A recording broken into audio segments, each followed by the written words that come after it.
وزر المسلمين وزمرة المؤمنين رحمكم الله يعلمون أن يومكم هذا يوم عيد الأضحى ويوم النسور ويوم المغفور أحل الله لكم فيه طعام وحرم الله عليكم الصيام إذا صير الخطيب على المنبر أنشدوا واسمعوا وأطيعوا رحمكم الله أنشدوا واسمعوا وأطيعوا رحمكم الله أنشدوا واسمعوا وأطيعوا رحمكم الله.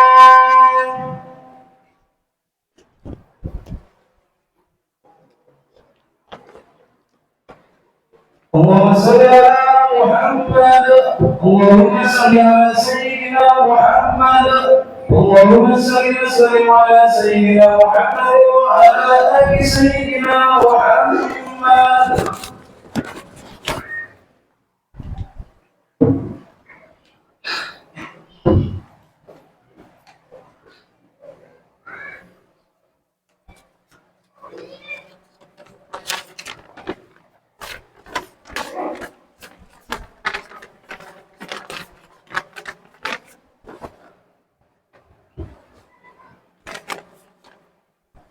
Assalamualaikum warahmatullahi wabarakatuh.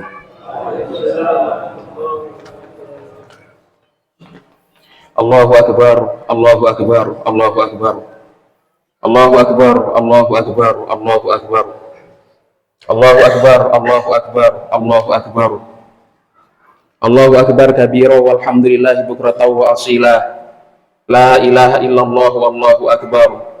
Allahu akbar walillahil hamd. Alhamdulillahilladzi ja'ala lil muslimina 'idal fitri ba'da siyami Ramadan wa 'idal adha ba'da yaumi Arafah. Allahu akbar, Allahu akbar, Allahu akbar. Asyhadu an la ilaha illallah wahdahu la syarika lah. Lahul malikul azimul akbar. Wa asyhadu anna sayyidana Muhammadan 'abduhu wa rasuluh. Allahumma shalli ala sayyidina Muhammadin wa ala alihi wa ashabihi alladzina adhaba anhumur rijsa wa tahar. Amma ba'du fa ya ibadallah ittaqullaha haqqa tuqatih wa la tamutunna illa wa antum muslimun. Ma'asyiral muslimin wa zumratal mu'minin rahimakumullah. Para hadirin, para hadirat jamaah salat Idul Adha rahimakumullah. Pertama, marilah kita panjatkan puja dan puji syukur kehadirat Allah Subhanahu wa Ta'ala, karena pada pagi ini kita masih diberi karunia berupa sehat dan juga sempat, sehingga bisa melaksanakan prosesi sholat Idul Adha di Masjid Nur Ukhuwah.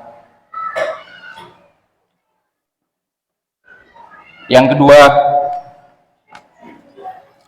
saya berwasiat kepada diri saya sendiri dan juga kepada para hadirin, para hadirat sekalian yang hadir pada pagi hari ini untuk senantiasa meningkatkan iman dan takwa kepada Allah Subhanahu wa Ta'ala, karena dengan keimanan dan ketakwaan tersebut Allah memberikan jaminan kepada kita sebagai orang yang beruntung. Faqad fazal muttaqun. Ma'asyiral muslimin wa zumratal mu'minin rahimakumullah. Pada momen Idul Adha pagi hari ini, saya teringat sebuah kisah dari Nabi yang menjadi bapak dari Nabi-Nabi Allah. Dia dapat julukan sebagai bapak para Nabi, yaitu Nabiullah Ibrahim alaihissalam. Nabiuna Ibrahim alaihissalam juga mendapatkan gelar spesial dari Allah, yaitu gelar Al-Khalil atau Khalilullah, yang artinya sang kekasih Allah. Gelar ini pernah disangsikan oleh malaikat. Kenapa seorang nabi yang bergelimang harta bisa mendapatkan gelar Khalilullah, sang kekasih Allah?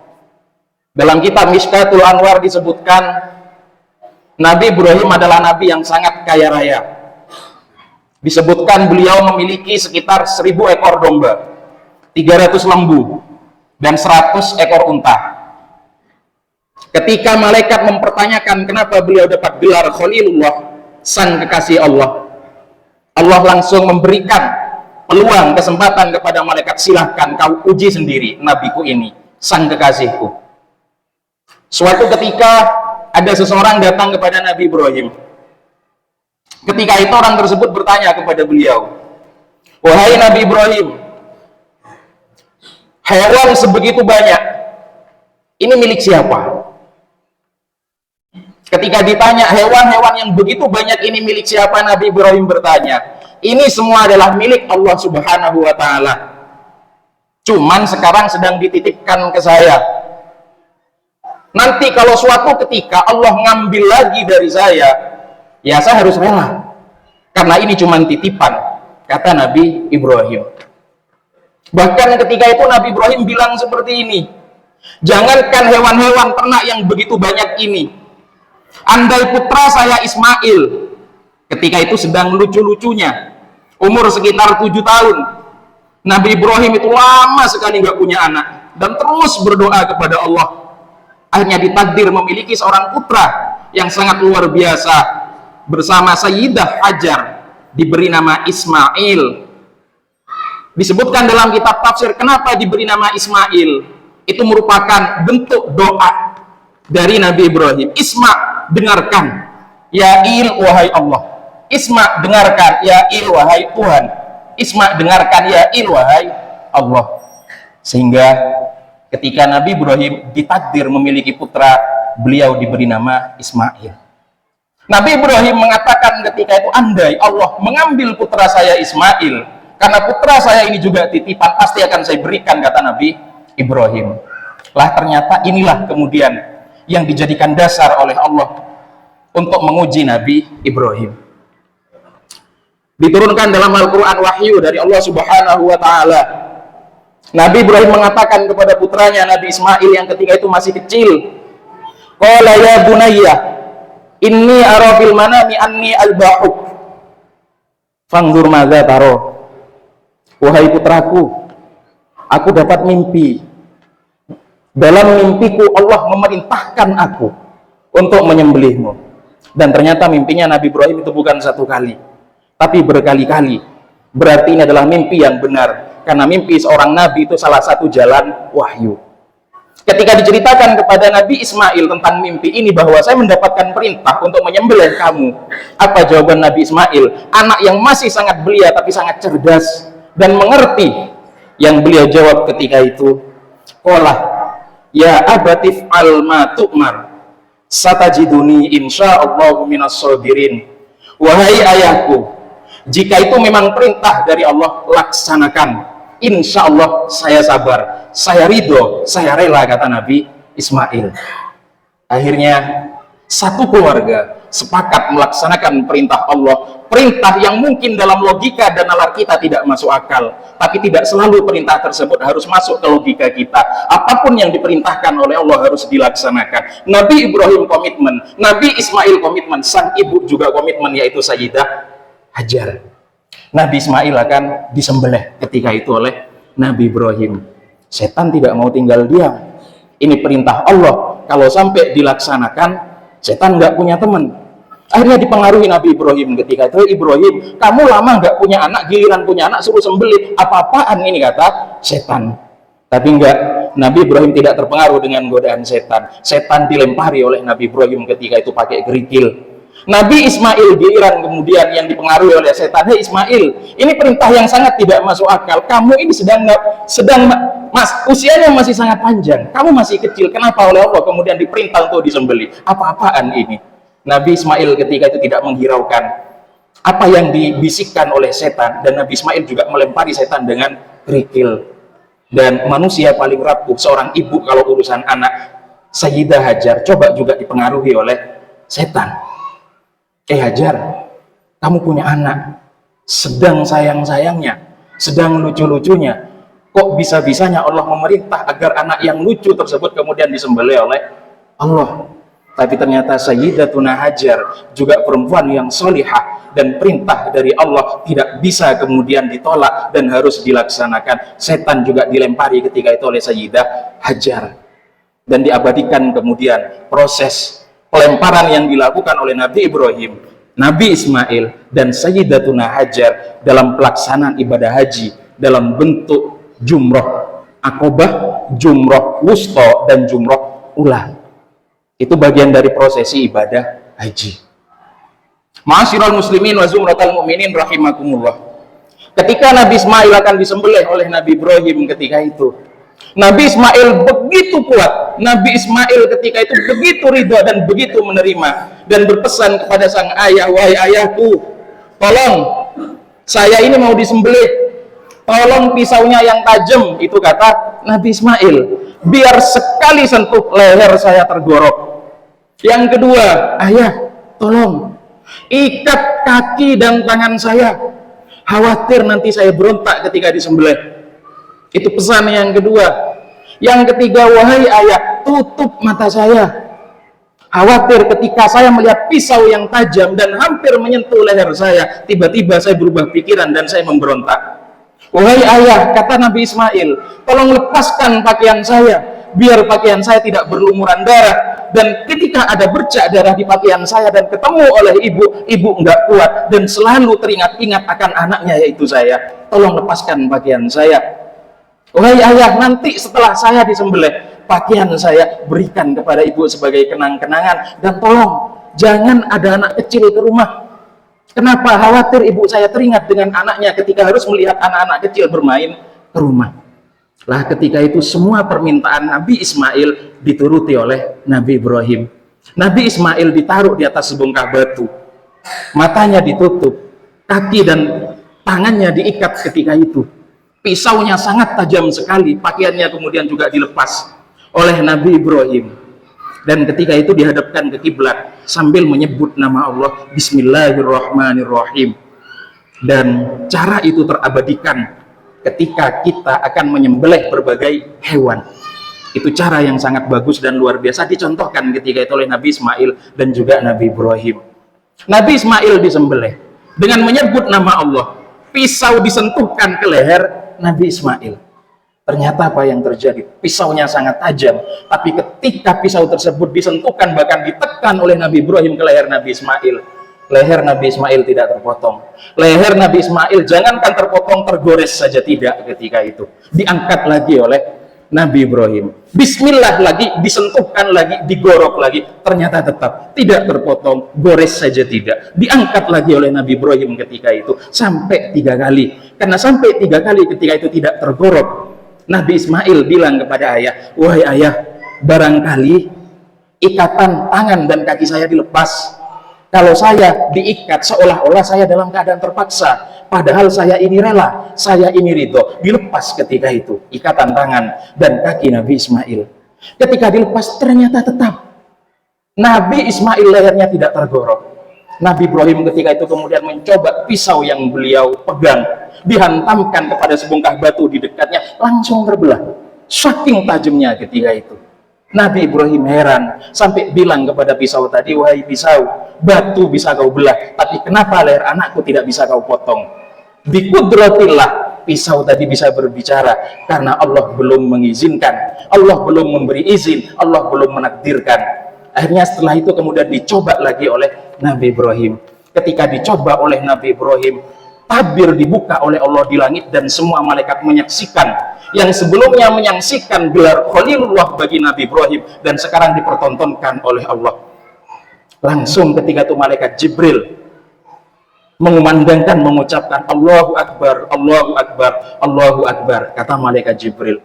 Kemudian disambut oleh Nabi Ibrahim, la ilaha illallah, huwallahu akbar, kata Nabi Ibrahim, dan disambut oleh Nabi Ismail. Dari Nabi Ismail, Allahu Akbar, Allahu Akbar, la ilaha illallah, Allahu Akbar, walillahil hamd. Nabi Ismail menyambung dengan walillahil hamd. Dan kemudian rentetan takbir mulai dari malaikat Jibril disambut kemudian oleh Nabi Ibrahim dan dilanjutkan oleh Nabi Ismail, sekarang terabadikan dalam bentuk takbir yang biasa kita baca ketika Idul Adha dan juga Idul Fitri. Itu merupakan sejarah yang luar biasa dari kisah Nabi Ibrahim, Nabi Ismail dan juga malaikat Jibril. Ketika pisau disentuhkan oleh Nabi Ibrahim kepada leher Nabi Ismail, lalu Allah langsung memerintahkan malaikat untuk menggantikan posisi Nabi Ismail dengan kambing, dengan domba dari surga. Disebutkan dalam Al-Quran, wa fadainahu bidzibhin azim, dan aku gantikan posisi Ismail dengan sembelihan yang agung dari surga. Wa tarakna alaihi fil akhirin, dan aku tinggalkan apa yang dilakukan Nabi Ibrahim sebagai peninggalan yang indah untuk generasi selanjutnya. Salamun ala Ibrahim, salam untuk Nabi Ibrahim. Kadzalika najzil muhsinin, seperti itulah Allah, kata Allah ketika itu, aku memberi balasan yang indah untuk orang-orang yang berbuat baik. Itulah pengorbanan yang luar biasa seorang Nabiullah Ibrahim yang mendapatkan gelar Khalilullah. Beliau disuruh berkorban dengan pengorbanan yang begitu dahsyat, bahkan mungkin dalam pikiran kita pengorbanan yang begitu ekstrim dan begitu mengerikan, tapi Allah tidak akan membiarkan sesuatu yang sangat mengerikan itu terjadi, apalagi sampai terabadikan dan harus dilakukan oleh umatnya. Dari kisah ini kita bisa mengambil sebuah ibrah, kita bisa mengambil sebuah pelajaran bahwa kita sebagai orang beriman, kita sebagai seorang muslim, kita juga harus memiliki jiwa dan komitmen untuk berkorban. Meskipun kemudian pengorbanan kita kepada Allah Subhanahu wa Ta'ala tidak sedahsyat dan tidak se ekstrim yang dilakukan oleh Nabi Ibrahim, paling tidak ada beberapa hal yang kita harus berkorban di dalamnya. Pertama, mungkin kita berkorban. Korban apa? Waktu. Berkorban waktu. Maksud berkorban waktu itu apa? Imam Ibnu Athaillah As-Sakandari dalam kitab Syarhul Hikam menyebutkan bahwa waktu itu milik Allah, dan waktu yang kita jalani adalah milik Allah, dan waktu itu memiliki hak. Dalam Hikam disebutkan hukukul awqat, kemudian juga ada hukukun fil awqat, bahwa waktu yang kita jalani, umur yang kita lewati, ini nanti akan dipertanggungjawabkan, dan itu waktu tersebut punya hak. Apa hak waktu itu? Hak dari waktu itu apa? Hak dari waktu yang kita miliki adalah mengisinya dengan ketaatan, mengisinya dengan kebaikan, menggunakannya untuk ibadah kepada Allah Subhanahu wa Ta'ala. Semua waktu yang kita miliki sudah menjadi keharusan bahwa waktu itu akan dipertanggungjawabkan dan akan ditanyakan oleh Allah Subhanahu wa Ta'ala, dan merupakan hak dari waktu tersebut harus digunakan untuk kebaikan, harus digunakan untuk ketaatan, dan harus digunakan untuk takwa kepada Allah Subhanahu wa Ta'ala. Ma'asyiral muslimin wa zumratal mu'minin rahimakumullah. Sesibuk apapun kita bekerja, mengejar urusan dunia, jangan lupakan menyisihkan waktu. Gak banyak kok yang diminta oleh Allah. Sehari kita diminta untuk sholat 5 kali, sujud sebanyak 17 sujud, mentok 1 kali sholat kita 5 menit. Itu kalau dikalkulasi lebih banyak waktu yang kita gunakan untuk pribadi kita daripada waktu yang dipersembahkan untuk Allah. Sesibuk apapun, jangan sampai kemudian hal yang menjadi perintah wajib dari Allah kemudian kita lalaikan. Kita sering kemudian berusaha sekuat tenaga menata hidup bagaimana sekiranya hidup kita itu enak, tapi kita lupa bahwa hidup kita tidak akan seterusnya berada di dunia. Kita tidak boleh lupa bahwa ada kehidupan selanjutnya, yaitu kehidupan akhirat. Kita sering lalai dan sering lupa menata hidup kita sekiranya hidup enak, tapi kita lupa bagaimana caranya nanti mati enak. Sekiranya kehidupan setelah dunia ini menjadi kehidupan yang juga enak bagi kita. Tiap hari kita berdoa kepada Allah, tapi sekedar doa luaran saja. Padahal kalau kita pahami substansinya, kita pahami hakikatnya, tiap hari kita berdoa sapu jagat. Rabbana atina fid dunya hasanah. Ya Allah, berikan kebaikan-kebaikan di dunia, dan itu menjadi fokus kita. Kerja, banting tulang, peras keringat, mengumpulkan materi sebanyak-banyaknya. Tapi kita lupa bahwa doa selanjutnya itu adalah wa fil akhirati hasanah. Dan semoga Allah memberikan kebaikan-kebaikan di akhirat, hasanah di akhirat. Tapi ternyata kita tidak begitu menyeriusinya. Yang benar-benar kita persiapkan, yang benar-benar kemudian kita fokus, dan kita benar-benar banting tulang, itu kehidupan di dunia. Tapi akhiratnya seringkali kita lupakan. Padahal tiap hari berdoa, Rabbana atina fid dunya hasanah wa fil akhirati hasanah. Maka dari itulah jangan sampai kemudian kita menjadi orang yang benar-benar menyesal. Kapan menyesalnya? Bukan sekarang, menyesal pasti datangnya belakangan. Dunia yang kita tumpuk itu tidak akan selamanya akan menyertai dan bermanfaat bagi kita. Ketika mati udah tidak ada gunanya sama sekali. Malah yang akan kita bawa itu bukan harta yang kita tumpuk, bukan. Yang akan kita bawa dan mendampingi kita ketika nanti di alam selanjutnya adalah yang kita infakkan, yang kita sedekahkan, yang kita wakafkan, yang kita dermakan, dan kita tasarrufkan untuk urusan akhirat. Maka jangan sampai lupa. Tidak apa-apa kemudian kita mengumpulkan materi sebanyak mungkin karena kita hidup di dunia yang semuanya memang butuh materi. Tapi materi yang banyak jangan sampai lupa ada yang disisihkan, meskipun itu sedikit, buat bekal nanti ketika kita hidup setelah kehidupan di dunia ini. Karena yang akan benar-benar abadi itu ada bukan yang kita kumpulkan, tapi yang akan benar-benar abadi adalah yang kita dermakan, yang kita sedekahkan, yang kita wakafkan. Dan yang perlu diketahui juga bahwa waktu yang kita miliki sebenarnya itu bisa kita gunakan untuk kebaikan semuanya, tinggal kita tahu ilmunya atau tidak. Hukukul awqat, kata Ibnu Athaillah As-Sakandari, itu wajib dan harus digunakan untuk kebaikan semua. Bagaimana kemudian mengisinya dengan kebaikan? Segala sesuatu yang kita lakukan, meskipun toh seumpama dalam tampilannya itu tidak bernilai ibadah, tapi kita bisa memodifikasinya menjadi ibadah. Tergantung apa? Innamal a'malu biniat. Maka 24 jam, meskipun tidak semuanya diisi sholat, tidak semuanya diisi ngaji, tidak semuanya diisi baca Al-Quran, itu bisa bernilai ibadah semua. Dengan cara apa? Diniati untuk kebaikan. Para hadirin, para hadirat, tiap hari bekerja, berangkat ke tempat kerja, itu sesuatu yang mubah. Tapi ketika berangkat kita niat untuk apa? Cari uang. Dan uang itu digunakan untuk nyekolahkan anak, cari ilmu buat bayar ngaji. Kemudian juga diniati apa? Nafkah anak istri biar kuat ibadah. Meskipun tampilannya adalah kerja mencari dunia, maka akan bernilai akhirat ketika diniati akhirat. Maka jangan lupa segala sesuatu yang kita lakukan diniati kebaikan, diniati akhirat juga. Maka meskipun tampilannya mubah, otomatis akan menjadi kebaikan. Tidur pun juga seperti itu. Tidur bukan sekadar tidur. Tidur nggak dapat apa-apa, cuman mengistirahatkan badan. Tapi sekalian biar tidur kita itu bermanfaat, bukan cuma di dunia badan seger, tapi bermanfaat untuk akhirat juga. Niati tidur apa? Mengistirahatkan badan, biar nanti berangkat kerja saya semangat, dan kerja dapat uang, uangnya untuk nafkah anak istri, anak untuk sekolah, istri untuk ibadah, dan lain sebagainya. Maka tidur kita mengistirahatkan badan, badan seger di dunia dapat, di akhirat kita juga dapat. Makan juga seperti itu. Makan itu mubah, tampilannya sepertinya bukan ibadah, tapi ketika kita niati itu untuk bekal ibadah, maka makanan yang masuk ke dalam tubuh kita bernilai ibadah semua. Sehingga ketika kita tahu ilmunya 24 jam, meskipun tampilannya bukan sholat semua, tampilannya bukan baca Quran semua, itu nilainya ibadah semua. Dan apa yang disampaikan oleh Imam Ibnu Athaillah As-Sakandari itu sudah terpenuhi, bahwa hukukul awqat itu wajib diisi dengan kebaikan-kebaikan, diisi dengan ketaatan-ketaatan. Yang kedua, bentuk pengorbanan kita yang harus kita komitmen untuk menjaganya. Korban apa? Korban harta.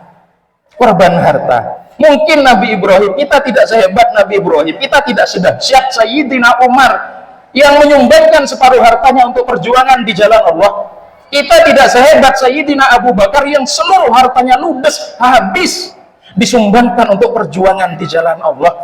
Tapi mbok yo, harta yang kita tumpuk itu juga kita investasikan, bukan cuma investasi dunia dalam bentuk deposito, bentuk saham, dan bentuk pekerjaan-pekerjaan yang lain, tapi kita sisihkan investasi untuk urusan akhirat. biar kita punya bekal nantinya, karena yang abadi dan kekal adalah yang kita dermakan di jalan kebaikan. Jangan lupa, sebagian harta kita investasikan untuk urusan akhirat yang nanti akan menjadi transfer pahala terus menerus, yang akan terus mengirimkan pahala kepada kita meskipun kita sudah meninggal.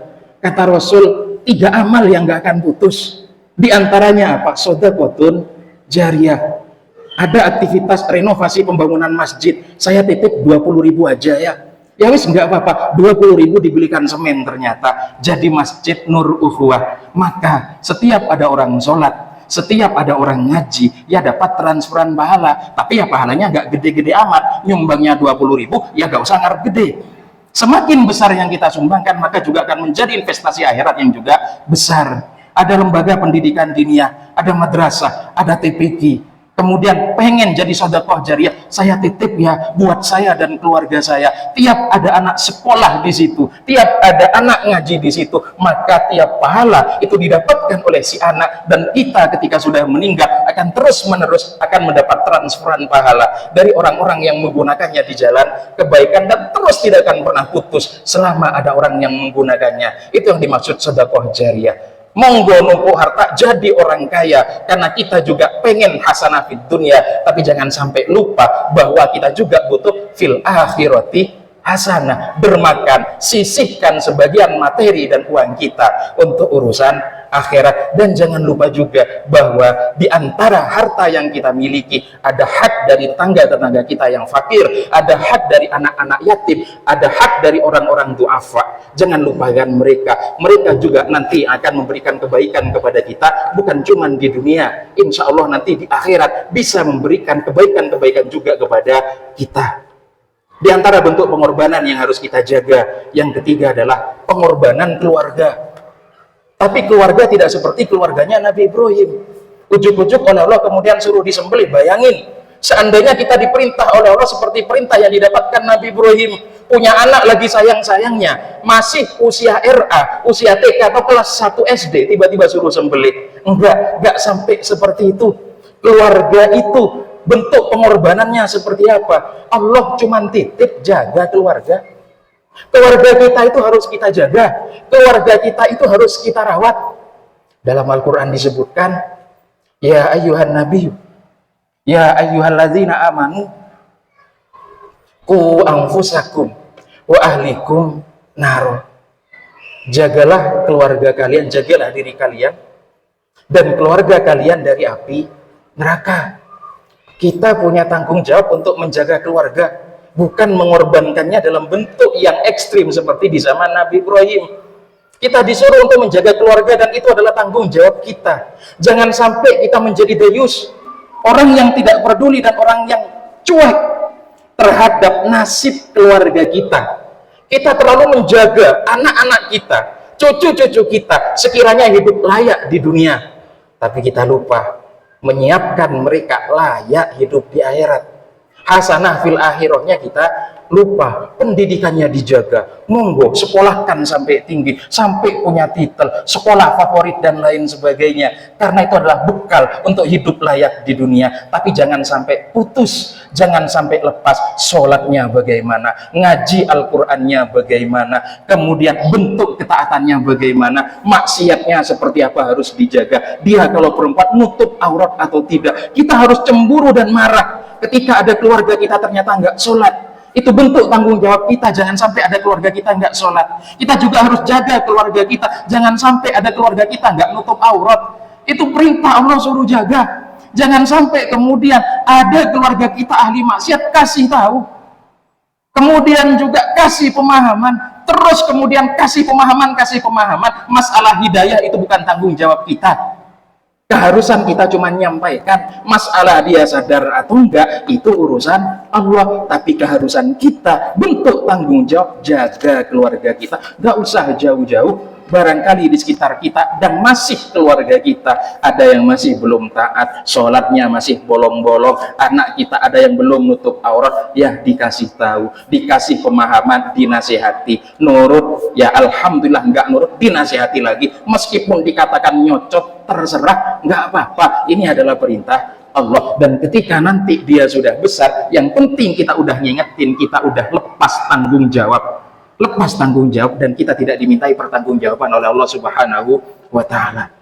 Ma'asyiral muslimin wa zumratal mu'minin rahimakumullah. Terakhir, ada sebuah hadis dari Abu Hurairah. Sahabat Abu Hurairah itu meriwayatkan, anna Rasulullah sallallahu alaihi wasallam qol, atadruna mal muflis? Kata Rasul kepada para sahabat, hei sahabat, kalian tahu enggak orang yang rugi itu siapa? Orang yang bangkrut itu siapa? Qalu al muflis fina man la dirhama lahu wala mata. Sahabat jawab, orang yang bangkrut, orang yang rugi itu Rasul, ya yang enggak punya duit, enggak punya harta, dan tidak punya apapun, dia adalah orang yang rugi, dia adalah orang yang bangkrut. Fakolah, kata Rasul, bukan. Kalau cuman nggak punya uang, enggak, dia bukan orang yang rugi. Orang nggak punya rumah, nggak punya tanah, dia bukan orang yang rugi. Rugi itu siapa? Innal muflisa min ummati ya'ti yaumal qiyamah bi sholatin wa siyamin wa zakatin wa ya'ti qad syatama hadza wa qadhafa hadza wa akala mala hadza wa safaka dama hadza wa daraba hadza fayuqta hadza min hasanatihi wa hadza min hasanatihi fa in faniyat hasanatuhu qabla ayyuqda ma alaihi ukhidha min khotoyahum faturihat alaih thumma turiha finnar. Orang yang bangkrut itu, orang itu sholat, ahli ibadah, ahli sedekah, kemudian dia juga taat luar biasa, cuman punya salah sama manusia yang lain. Dia pernah nyakitin, dia pernah ngerasani, dia pernah mukul, dia pernah menghujat, mencaci, atau apapun. Intinya hakul adami, pernah punya kesalahan kepada sesama manusia. Kenapa kemudian dikatakan orang rugi? Nanti di akhirat dimintai pertanggungjawaban.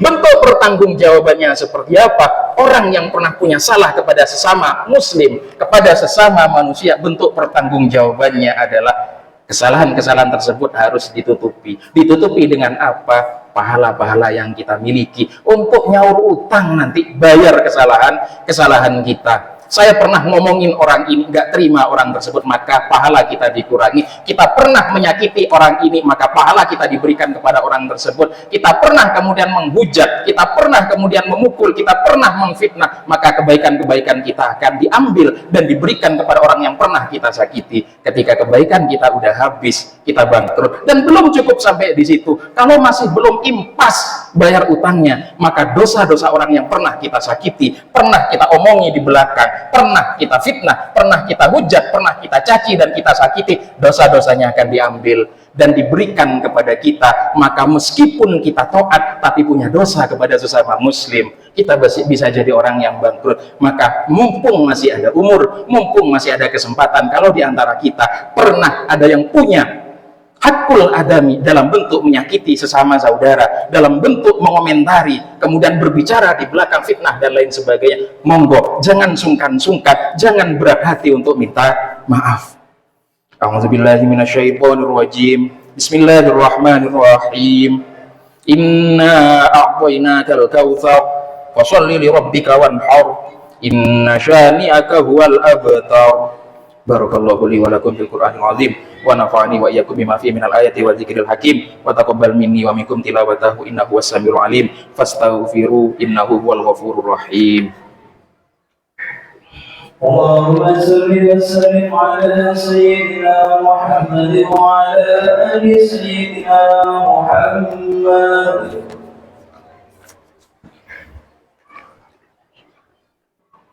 Allahu akbar, Allahu akbar, Allahu akbar. Allahu akbar, Allahu akbar, Allahu akbar. Allahu akbar kabira walhamdulillahi katsira wa subhanallahi bukratan wa asila. La ilaha illallah wallahu akbar. Allahu akbar walillahil hamd. Alhamdulillahi ala ihsani wa syukru lahu ala taufiqihi wa amtinani. Wa asyhadu an la ilaha illallah wahdahu la syarikalah wa asyhadu anna sayyidana Muhammadan abduhu wa rasuluh ad-da'i ila ridwani. Allahumma shalli ala sayyidina Muhammadin wa ala alihi wa ashabihi wa sallim tasliman katsira. Amma ba'du fa ya ayuhan nas ittaqullaha bima amar wa antahu amma naha wa'lamu anna Allah amarakum bi amrin bada fihi bi nafsi wa sanna bi malaikati qudsi wa qala ta'ala innallaha wa malaikatahu yusholluna 'alan nabi ya ayyuhalladzina amanu shallu 'alaihi wa sallimu taslima Allahumma shalli ala sayyidina Muhammad sallallahu alaihi wasallam wa ala ali sayyidina Muhammad wa ala anbiya'ika wa rusulika wa malaikatil muqarrabin Allahumma ighfir lil mu'minina wal mu'minat wal muslimin wal muslimat al ahya'i minhum wal amwat Allahumma izzil islam wal muslimin wa adil asyirka wal musyrikin wa ansur ibadakal muwahhidin wa ansur man nasaraddin wa khudul man khadal muslimin wa damir a'da'ad-din wa ali kalimatika ila yaumiddin Allahumma dafa'an al bala wal waba wa zalazil wal mihan wa su'al fitani ma dhahara minha wa ma batan am baladina Indonesia khassa wa sairil buldanil muslimin amma ya rabbal alamin Rabbana atina fid dunya hasanah wa fil akhirati hasanah wa qina adzabannar Rabbana zalamna anfusana wa illam taghfir lana wa tarhamna lanakunanna minal khasirin ibadallah innallaha ya'muru bil 'adli wal ihsan wa ita'i dzil qurba wa yanha 'anil fahsya'i wal munkari wal baghi ya'idzukum la'allakum tadhakkarun wadhkurullaha al-'azima yadhkurkum washkuru 'ala ni'amihi yazidukum wa la dzikrullahi akbar.